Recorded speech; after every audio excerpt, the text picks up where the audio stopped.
wisdom, prudentia, justice, justitia, temperance, temperantia, courage. fortitudo. Applying ancient philosophy to modern life, this is the Sunday Stoic.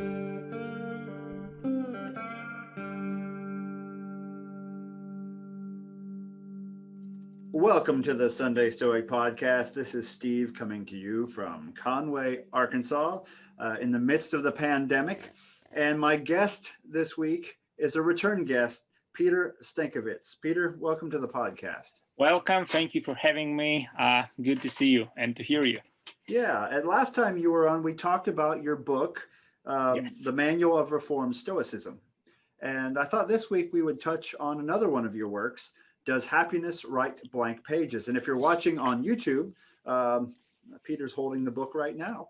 And Yes. So Does Happiness Write Blank Pages on Stoicism and this is the Artistic book. Creativity? Oh, there's the first book. Yes. This is so I showed both books. Here are the both Look books. at that. Both books. There you go. If you're listening to the audio version, Piotr will hold them close to the microphone so you can see them. Exactly. Yeah. So Well, excellent. yes, two books. So where do we start? That's a great question, Piotr. How about we start with a theme that runs through both books, one that may be somewhat controversial for some of the Stoic community. In this book, you lay it out and you bring it up again in the Manual of Reformed Stoicism. Yes. It's kind of leaving behind the core principle from the ancient Stoic philosophy of living according to nature. Can you kind of speak to that? Yes. So you're starting with the heavy thing. The heavy thing. We'll just start off right in the boxing ring. Right in the middle of the entire problem. So yeah, but first of all, I don't think so. Just to begin with, as I assume most of you know, living according to nature, aka the idea that that everything that is in agreement with nature is good. These are kind of two principles actually. They are central tenets of Stoic philosophy and of Stoic ethics in general. This is very true, and this is one of the banner ideas of the entire school. There is no denying of that. Now, you use the word "leaving behind," I guess, that as a kind of suggesting that I intend to leave behind the idea of following nature, which is one way to put it. And of course, I, as a proponent of reformed Stoicism, I take that as that's one way to call what I intend to do. But on the other hand, kind of using more subtle or milder terms, I don't want to. I may say that I may want to kind of elaborate on what living in agreement with nature means. The honest and the specific and honest formulation of what I intend to do here is not that we need to kind of cut off the idea of living of following nature, just kind of abandon and say that it is wrong and was wrong all along, something like that. So this is not what I propose actually. My line of thinking is that simply saying that we need to live in agreement with nature and that following nature kind of is the main ethical principle is kind of not enough. If we want to be it might have been okay and it might have been enough in antiquity. When you read Meditations by Marcus Aurelius, at least when I read Meditations by Marcus Aurelius, I do have this kind of inkling that the idea of nature and what it means to follow nature was kind of self-evident to him. Today, nature and living in agreement with nature are kind of much more complex, much more obscure terms, much more multifaceted, much more multidimensional things.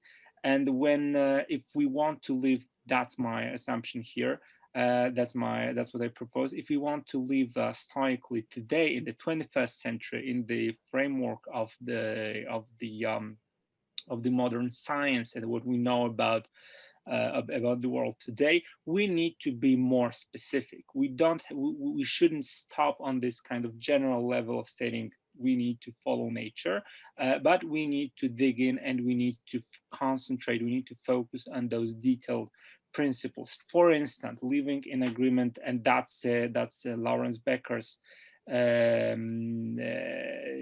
interpretation, that agreement with nature means living in agreement with facts, and living in agreement with facts means not denying facts, like not denying science, not denying the realities of life.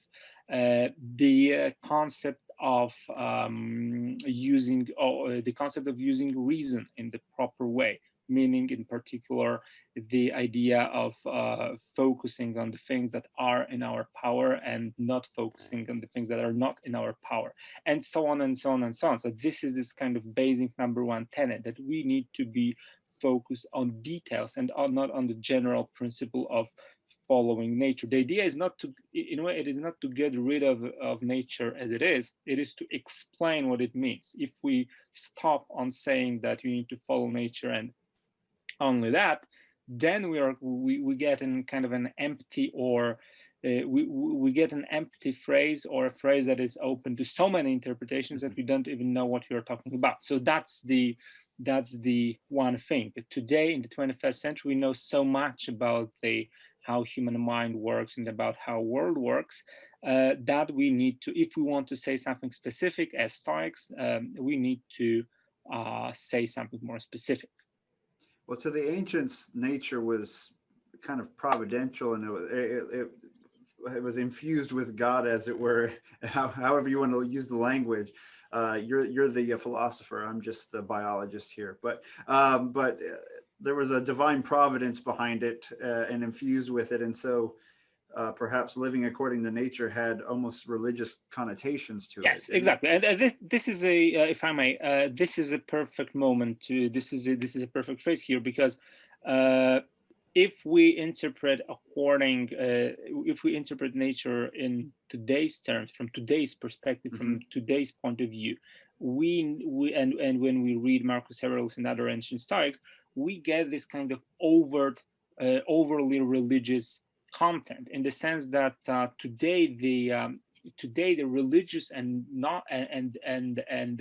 non-religious discourses are kind of clearly separated, at least to some people. And this is a separation that wasn't so clear in antiquity, because they didn't have the conceptual framework to separate the rational order of discourse and the religious order of discourse. They couldn't do that in our sense,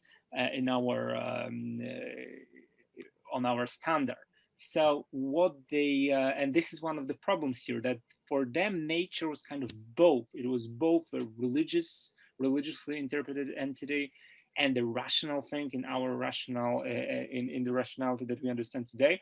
But if we, from today's point of view, when we want to talk about nature, we need, and when we basically want to talk about Stoicism in general, we need to have something more specific. We need to decide whether we want the religious conversation to start, or whether we want to go with the rational interpretation. And for them in antiquity, it was kind of more intertwined. Today we do our interpretative decisions in a more independent way, and we need to decide on something. And the Reformed Stoicism is simply one of these interpretations, and this is my interpretation. And of course, others will propose something else. But that's one of the core ideas in Reformed Stoicism, to separate it from traditional Stoicism. Is that? Yes. So, but correct? I do. That's correct. But also, yes, that's correct. And I through the name of Reformed Stoicism, I of course I underscore certain elements, like not focusing on the idea of nature, like focusing on the moral autonomy, on the individual aspect of responsibility for our own actions and decisions, and so on and so on and so on. So of course, this is something that I want to that I want to underscore. But on the other hand, I do believe that the entire book we mentioned already, A Manual of Reformed Stoicism, it is written in the form of a series of commentaries to Marcus Aurelius, Seneca, and Epictetus. So if I do diverge from their teaching here and there, but it happens in conversation with them. It's not that I propose something which is completely out of the chart and completely Sure. out of the blue. I do arrive at these conclusions, and I do propose this interpretation in an open conversation with the original sources. So, and that's so yeah, that's my position. That's also my the path I take here. And one more thing, you said when we were talking about nature and this divine presence and so on, I do what comes to my mind is the concept of trust.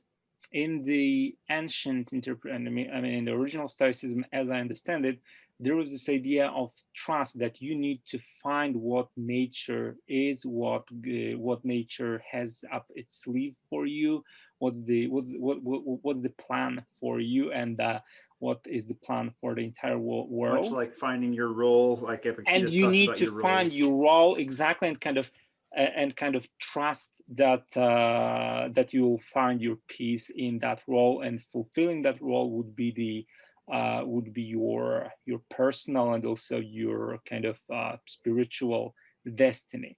That would be one way to Right. to read the ancient Stoics. Today, this is something I do have a bit of a problem with, because today I believe we need to focus more on the idea of personal choice, of being responsible for finding our own way,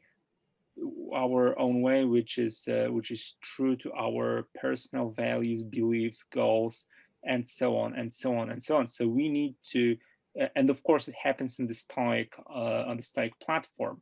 And if I do have a problem if I don't really see this overarching order of the universe and this goodness of nature and rationality of nature that I am supposed to trust, if I don't see that, I still am am able to live stoically. I need an interpretation of Stoicism that enables me to do just that, and this is something I find grounds in Marcus Aurelius, and this is the way I propose. And making connection to the other book, to the creativity problem.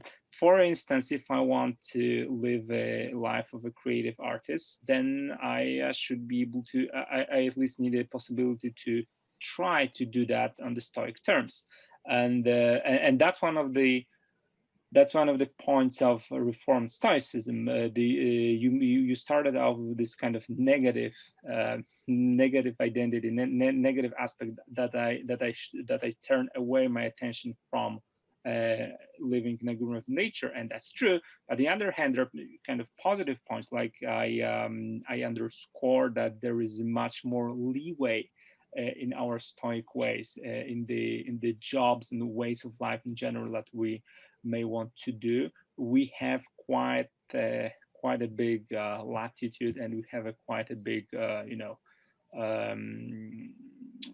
gamut of ways that we want to go, that we may want to go, and we have personal responsibility and autonomy in choosing them, and so on and so on. So that would be it. Okay. So what led you then? You're developing your developing Reformed Stoicism. Obviously, that's the second book where you completely crystallize that notion. But it begins in this first book on creativity. There's notions there that are recognizable in both volumes. What led you to tackle this problem of creativity and Stoicism? What drew you to that potential conflict or collaboration between those two views? I do have a nice answer here. Okay. It just came to my mind because nice in the sense that it kind of merges the personal story here and the theoretical level. as a reformed Stoic, I believe that we as Stoics today, we need to have the right to, in a way, write and inquire in what we want to write about and inquire. Right. I, as a reformed Stoic, I do not imagine my own way and my own duty as a philosopher to just write one and the next and one more book about this same very topic. Sure. I do need this kind of intellectual liberty to undertake whatever project I want, and this is something I believe. I believe I believe in as an author, as a person, but also I find a kind of a support and empowerment for that in my understanding of Stoicism, Reformed Stoicism in particular. So basically, the answer is why not? This question about, yeah, exactly, this question that's one way to answer. The other is that it's more concrete, that there wasn't in my research, I haven't found really many books about Stoicism and creativity. Actually, I found none such books, so I would imagine this was this kind of impulse to try to write the first one. The idea being that we all have this kind of idea, we all have this kind of concept of a Stoic sage, Stoic wise person, someone. And now I'm not diving into the interpretations and the discrepancies between Reformed and Orthodox Stoicism, or whatever. Right. Just on the general level, the idea of Stoicism as of a Stoic figure as someone who is tackling bravely all the adversities in life, being kind of, if not emotionless, then kind of fast, kind of adamant in the stream of life. We all have that, and in particular, the audience, I believe, has that definitely. This idea who a Stoic is on the very general level, and this is one thing. And on the other hand, we have the much more vague, but also somehow specific, the figure of an artist. Artist, particularly in our modern sense, is someone who is kind of always a bit rebellious, always kind of spontaneous, always trying to say something new, to express something new, to express his or her soul, whatever that means, always trying to say something new, and so on and so on. And we also know from the all the biography, the biographies of artists, we know that many a time, and this is a very there is a very clear pattern here. Artists didn't live lives that were actually close to this Stoic ideal, right? And this happens on all sort of levels, from the very existential dilemmas and very existential problems in their specifically to all those crazy stories about singers and other celebrities leading crazy lives. And whatever we think about those lives and this artistic craziness, Forever 27 Club and so on, there is this clear contrast between this and the ideal of life as embedded in Stoic philosophy. And this led me to the big question about, is there a real conflict here? Is it because these two ideals of these two ways of life seem different, and the question is, is there a real difference, or is it just a stereotype? And this goes even beyond the Stoic problems, beyond Stoicism, in the sense that, again, we all have this idea that that artists are a bit crazy, a bit mad, at odds with life, kind of troubled people. Not all of them, of course, but the stereotype is there. And therefore I kind of resolved to I tried to analyze that problem. Again, is it a real problem or only a stereotype, using Stoic philosophy? And this is what led me to writing this. There it is. Yes. Yeah, suffering also comes up a lot when people think of artists, right? Yes, exactly. So absolutely. And so this would be just one more way to express this problem. We all have, and this is actually the title of the book. Does happiness write blank pages? In other words, if I in other words, there is this concept that if I am happy, that if I am satisfied with my life, then I will have no artistic inspiration to create. In other words, that it is suffering that is the best inspiration for artists. And in this form, this concept clearly is out there, and I was trying to analyze it in the book. Can I have just 10 seconds of a pause here? Okay, yep. Just excuse me for one second.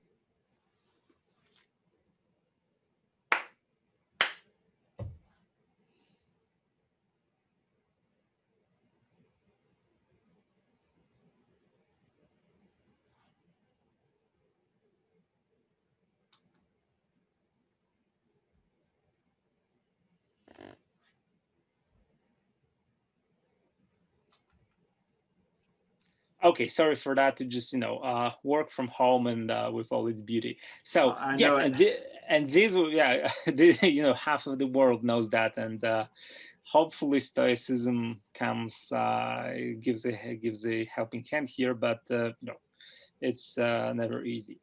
So, but yeah, so this is the outline of the problem. This is how it originated. Is it true that suffering is the biggest inspiration for artists? Is it true that some degree of suffering and pain and some misery is necessary to create a valuable, meaningful work of art, or not? Maybe it's just a stereotype. Because if it is true, if it were true, then we would have clearly a conflict with Stoicism. So are we talking mostly then about artistic creativity? Because I'm sure you can think of creativity from different angles. And are you artistically creative? Is this something that you, an engagement that you are interested in for your own personal reasons? Of course, a great deal of personal inquiry and kind of personal considerations were put into this, and this is something that of course relates to me as an author. Of course, as a writer and as an author, I do take that on personal level too. And again, this is something I believe is important in good writing and in good philosophy too, that we need to write and we need to create on a topic that is of personal interest to us. That is not just kind of verbal quibble or anything, but a real that has this real existential weight. So yes, of course, as a writer, I did have these dilemmas. I do have all those dilemmas and so on. And but answering your first question, yeah, I believe artistic creativity, because there is a conceptual not confusion but complexity here. Conceptual complexity, because the word creativity is very broad actually, right? So by using the term artistic creativity, I mark that I intend to use it in this heavier existential sense, creating true meaningful landmark and works of art and literature that carry these existential weight. Creativity, creating new social systems or creating new sanitation solutions and all sorts of things. This is still creativity, but I do mean artistic creativity in this.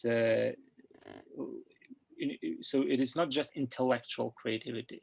I think that the profoundest problem here is between Stoicism and artistic creativity, not purely intellectual creativity. Because purely intellectual creativity, of course, takes inspiration and all sorts of things, but is in a way much more rational. It is the artistic creativity that captures the problem best, I think.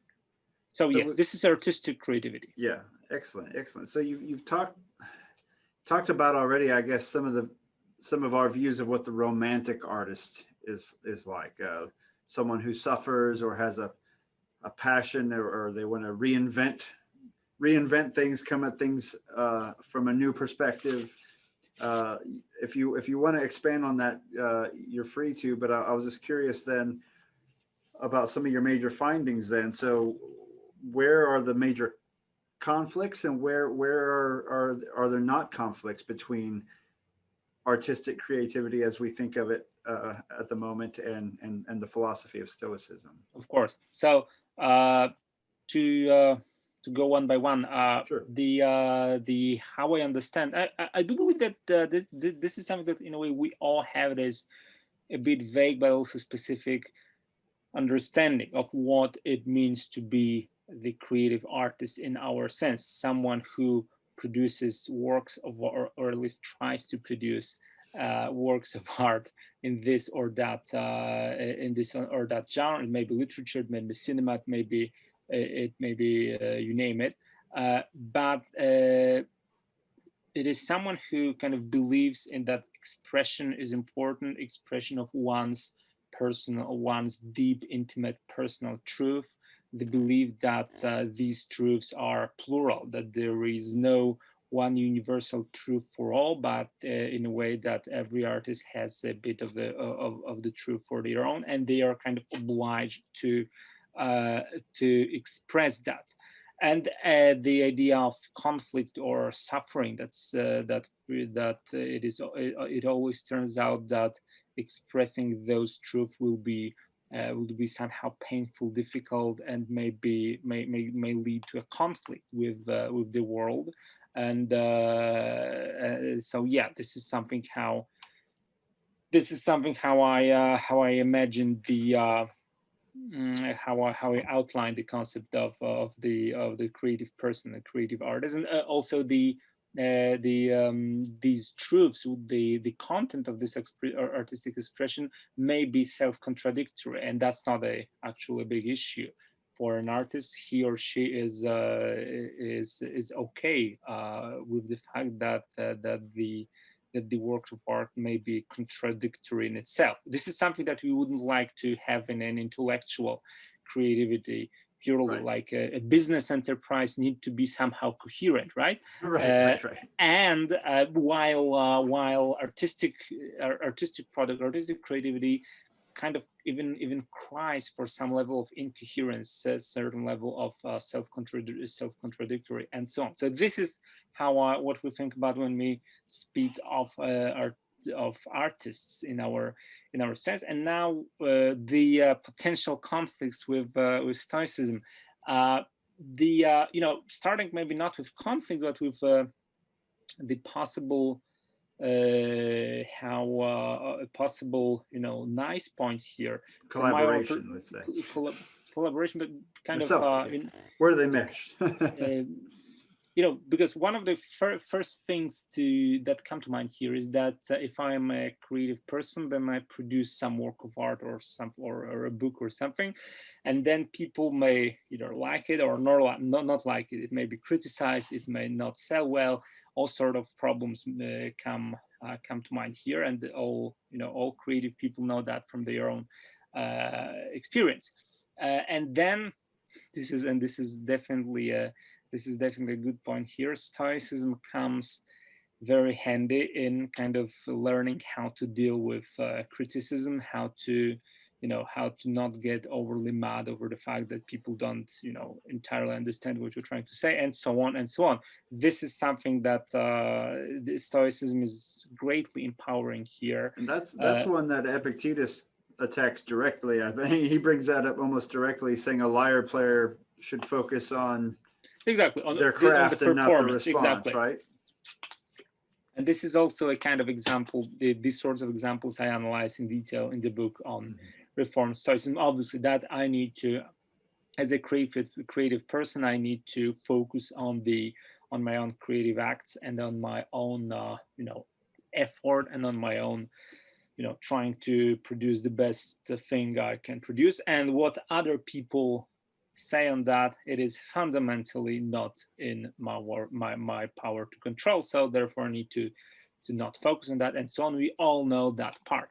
Now the part we don't really know, the potential conflict, is that one need to in thinking about this, one may want to, or at least I did it that way, uh, one may want to kind of break down the motivations why why creative artists do what they do. What is this thing that kind of prompts them to, what actuates them, what pushes them into on this uncertain level of creativity.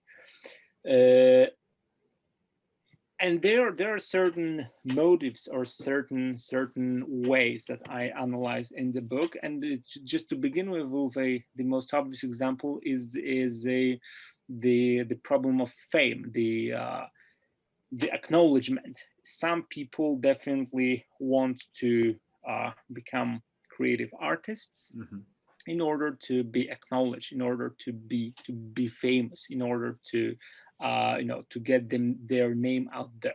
And this is probably the simplest possible example, because if we understand the Stoicism this way, it is clear that it is impossible to do it stoically, because this is where the conflict is kind of clearest, and the answer is most unequivocal. I think that if you understand artistic creativity as an attempt to get people to like you and your work, then you cannot do that on Stoic terms, because it is in the fundamental conflict with the idea of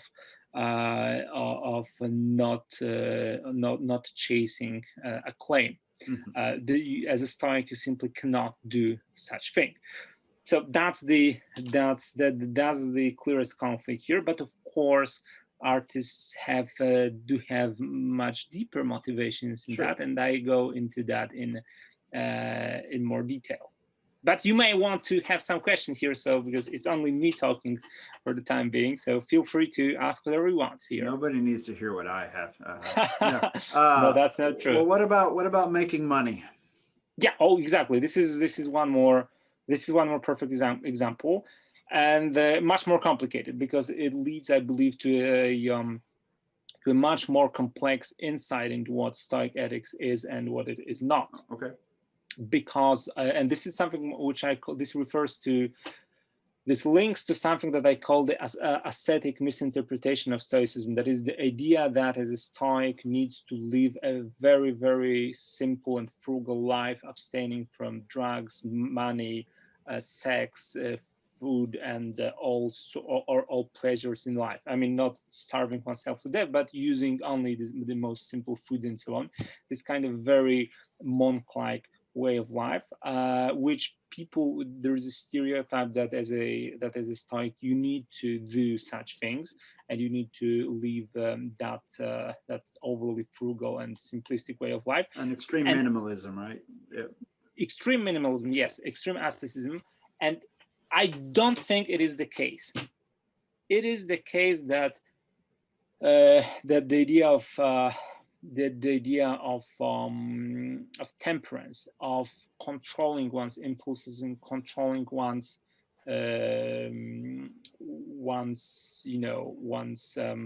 controlling one's impulses and the way we do things is important in Stoicism. Yes, this is true, but it is not true that we have to necessarily live as monks, that we have to necessarily kind of give away all our possessions and all that. Therefore, to come to the conclusion here, it is in Stoicism, it is okay to put it in the simple manner. It is okay to make money. I do not have to renounce all the material goods and wealth and so on and so on. I can, and this is in a way, again, goes very deep into the roots and the cornerstones of the Stoic system, because I believe that Stoicism in general is a system for living our life kind of here and now, not escaping into thinking about afterlife, not escaping from the system, not going to some desert island or anywhere. It's about living your life in the world as it is and as you know it. And therefore, coming back, we live in the capitalist system in which money is the, in a way, key interface in human relationships. And as Stoics, we need to be able to do that. So there is no need to escape from that. There is no need to abandon that. And therefore, if you want to, the point being, if you want to make money by artistic creativity and through the artistic work you do, it is okay to do that on the Stoic terms. Of course, whether or not you are able to really make money is a completely different.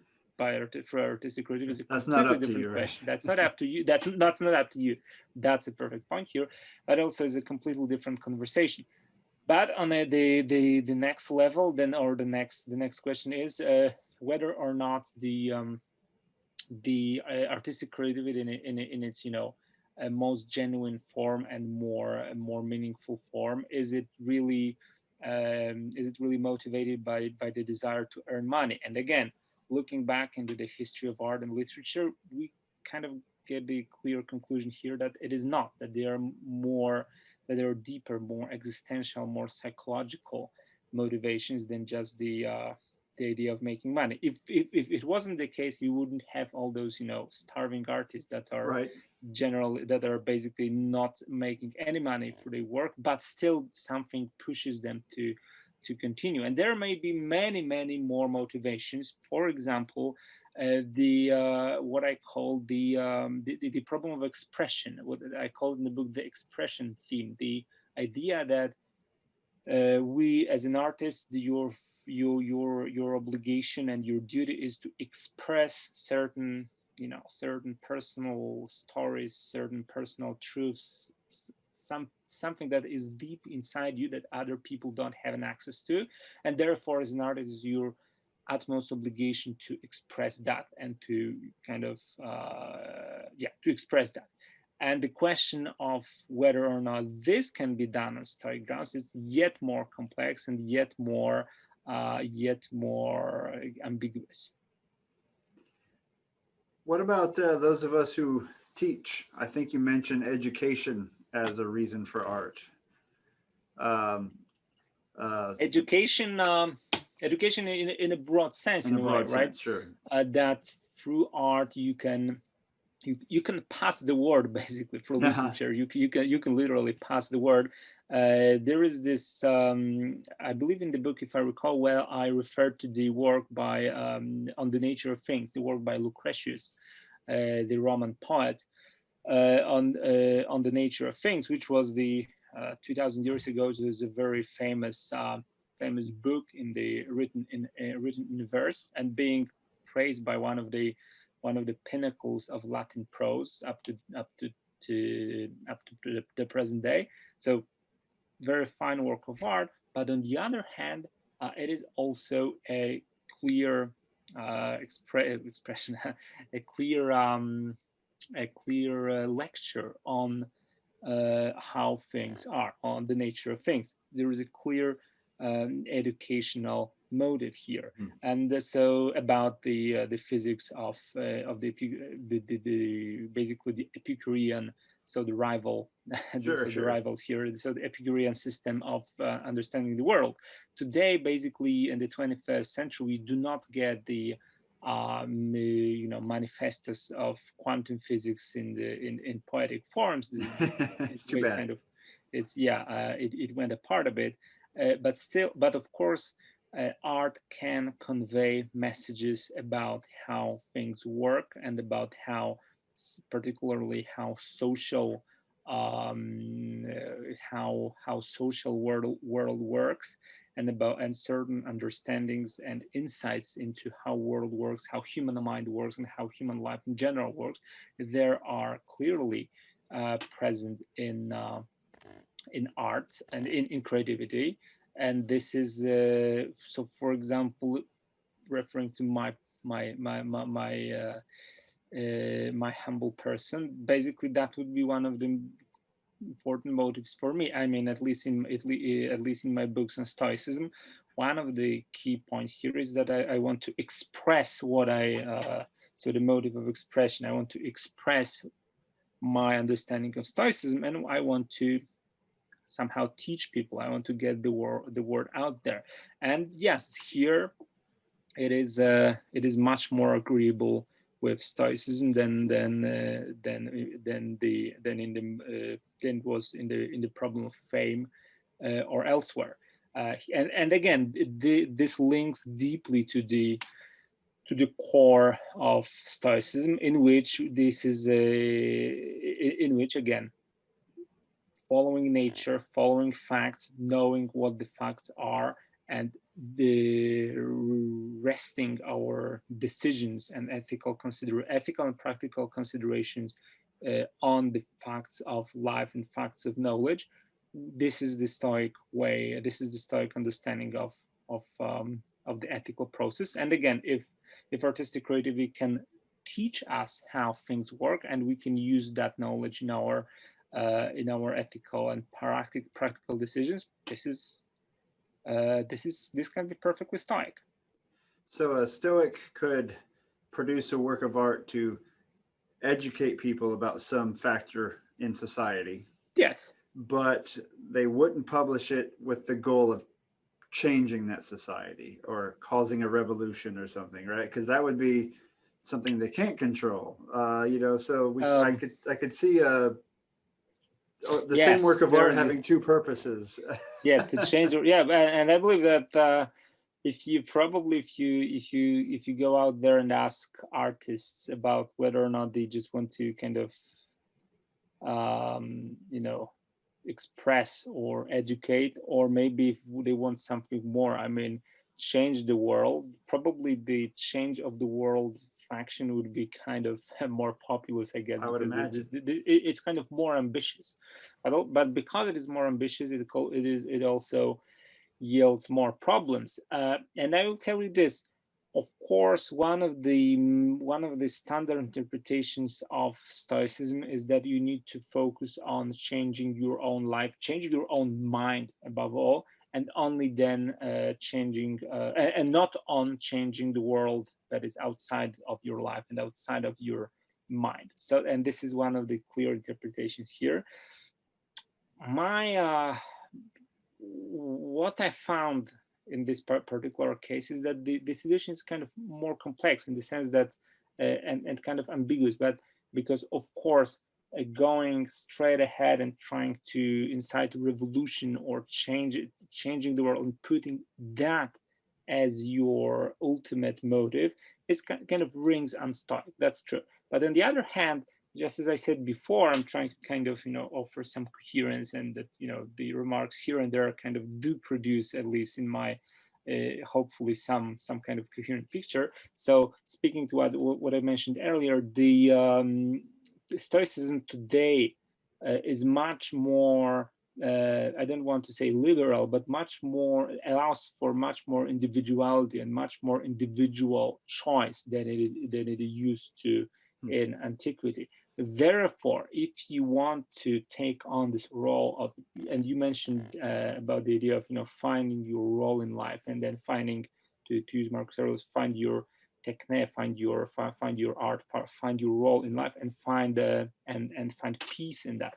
If you want to, if it is possible for you to find your peace in a role of, let's say, of an activist, or someone who's trying to to maybe not change, but let's say upgrade certain problems in the world. Of course, the actual effect, whether or not you will be able to bring that to fruition, it is not up to you.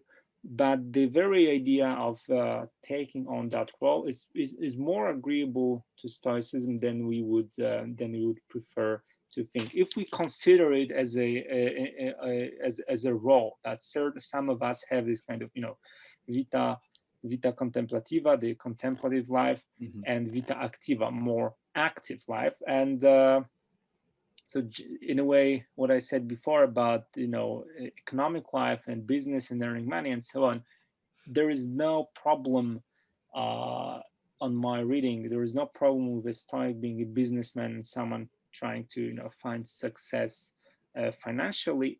So just on the same level, it is kind of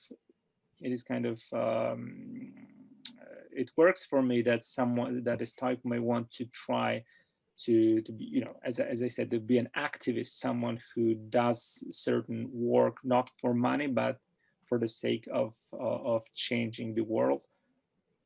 It works for me. Of course, we need to keep in mind that whether or not we do change that world, it's not up to us. Right. I had a So, guest but on... this is kind of ambiguous. There's no clear cut Right. answer here. This is ambiguous. This is really Sure. This is really hard here. Sure. I had a guest recently who said Stoicism can help an activist because an activist often is unsuccessful, and if you remember what is under your power and what's not, you may not burn out so quickly, and you'll continue to be an activist. Okay, so this in a way sounds funny. Dobranoc. Sorry. Good night. Good night. Yes, exactly. So this sounds funny at first glance, but it is totally. This is the point here, that if you that for an active, because when you are an artist, what we said, the main topic here, if I'm an artist and if I produce a work of art and I do have this kind of deep intuition that I may want to change something in the world through this work of art, more often than not, it will not work. It will not find traction. We all know that. But when that happens, I can always recurse to this work of art itself. I can always find solace in the fact that, okay, it didn't work, it didn't bring about the big change in the world, but as a work of art, it is fine. There is certain inherent value in that.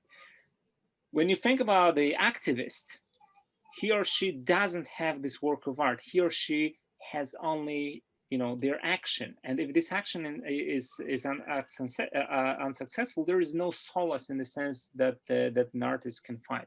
So for them, Stoicism may be even more important, because the value of the work rests only on its effectiveness. And for such a situation, Stoicism can help for the, you know, psychological, so to speak, psychological ramifications of usually unsuccessful actions. Yes.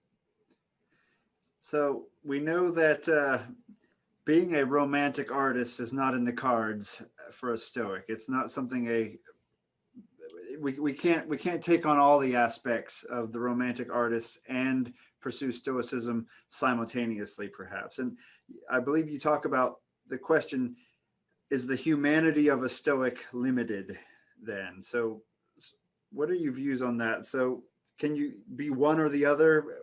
You can be an artist, but you can't be a passionate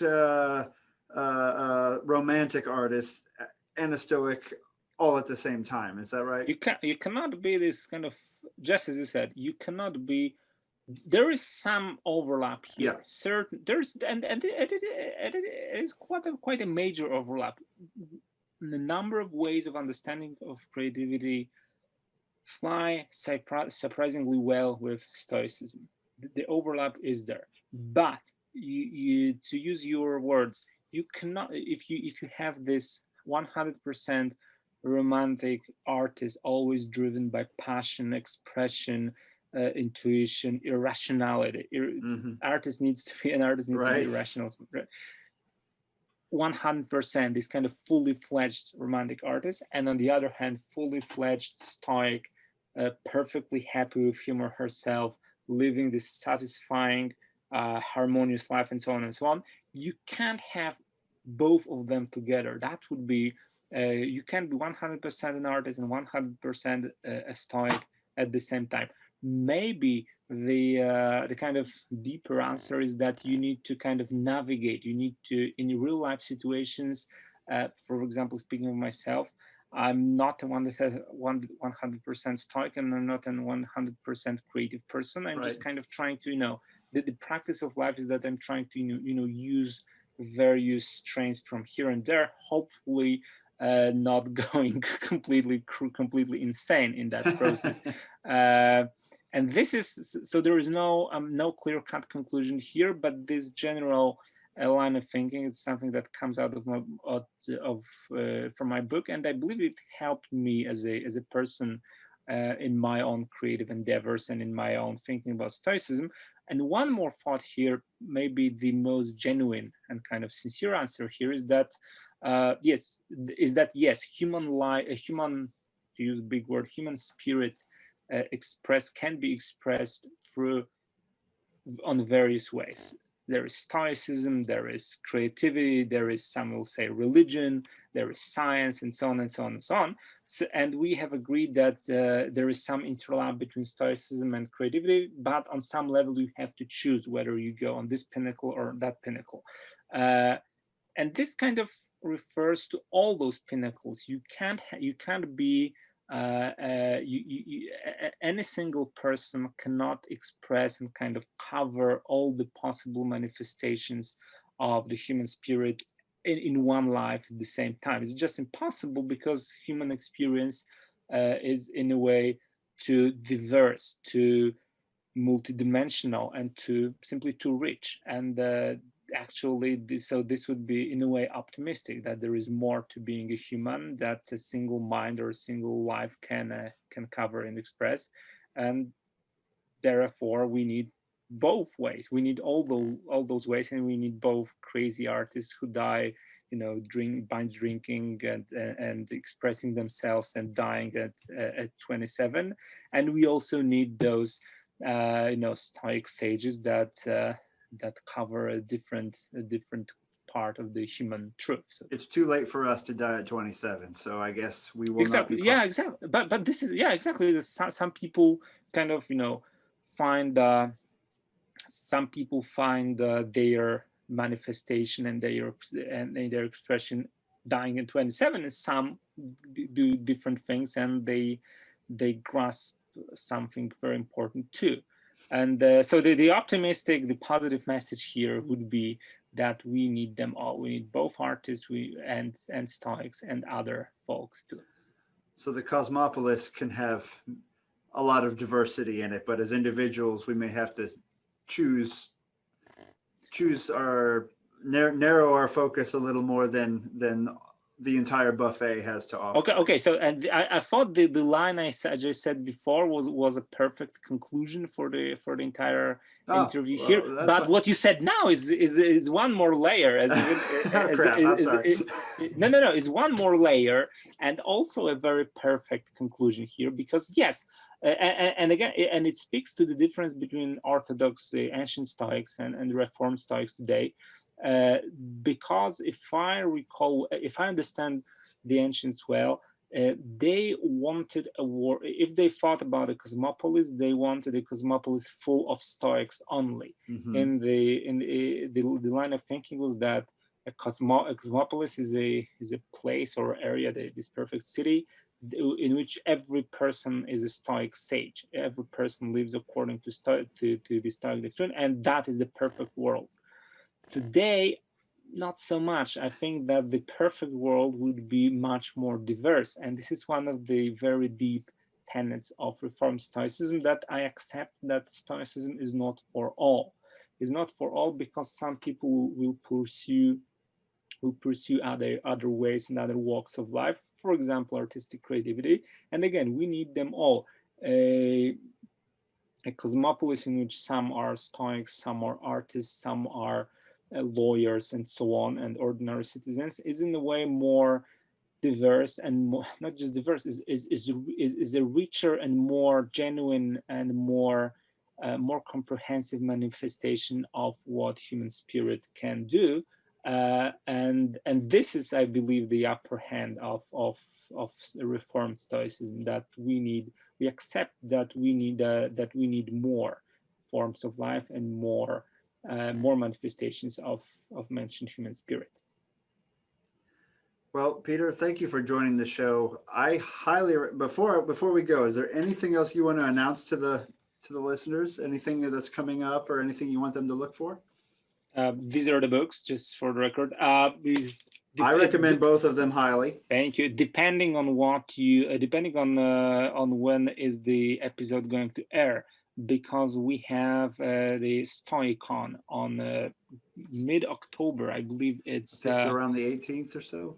18th of October, something like that. I can just I can check it for it. I believe it's October 17th. So it's in 2 weeks. Is StoicCon, the big online, the big conference and big gathering of Stoics that happens every fall. This time, because of the pandemic, is it's happening online, and I'll be one of the speakers. Of course, I was hoping to have a beer with you in Toronto, but it didn't work out. Exactly, that's the problem here. That we are. You mean this year, or oh no, you didn't come to Toronto last time. I was going to come this 3 year. years ago. This year, okay, so it is online this year. So we will have the virtual beer, and I deeply, if it gets to you before October 17th, I deeply invite and encourage you to pop in and to listen to all the lectures and workshops that will happen during this StoicCon, and that would be it for October. And as a creative person, I'm trying to work on new projects still, and I have many irons in the fire, as the saying goes. And they'll be, as soon as they are out, I'll be announcing them definitely. So yeah, the work goes on, and the next item on the agenda is StoicCon 2020. Well, we'll look forward to it. Seize the day. Absolutely. You too. Thank you very much. Thank you very much.